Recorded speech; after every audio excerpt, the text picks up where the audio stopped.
നോക്കൂ, കേരളത്തിലെ ഒരു നാട്ടുവഴി പോലെയുണ്ട്. വഴിയരികിൽ ഇവിടത്തെ പോലെ തന്നെ പുല്ലുകൾ. തീരത്ത് കുറ്റിച്ചെടികളോടുകൂടിയ ഇവിടം ഒരു പുഴയോരമാണ്. പുഴയോരത്ത് കല്ലുകൾക്കിടയിൽ കിടക്കുന്നത് കക്കയുടെ തോടുകളാണ്. കക്കത്തോടുകൾ എത്രയേറെയുണ്ട് ഈ തീരത്ത്. ഭാരതപ്പുഴയുടെ തീരം പോലെ ഒരു മണൽ തീരം. എന്നാൽ ഇത് റൈൻ നദിയാണ്, യൂറോപ്പിലെ പ്രധാന നദികളിൽ ഒന്ന്.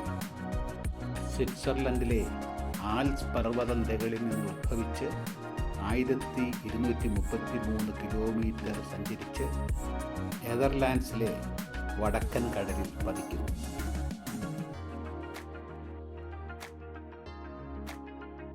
നദീജലം എത്ര നിർമ്മലം, അടിത്തട്ട് കാണാനാവും വിധം തെളിഞ്ഞത്.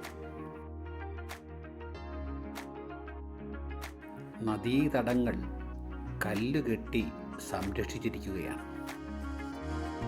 നദിയിലൂടെ കപ്പലുകളും ബോട്ടുകളും വള്ളങ്ങളും കടന്നു പോകുന്നു. ജർമ്മനിയിലെ ബോൺ നഗര പരിസരത്ത് നിന്ന് പകർത്തിയ ദൃശ്യങ്ങളാണ് നാം കാണുന്നത്.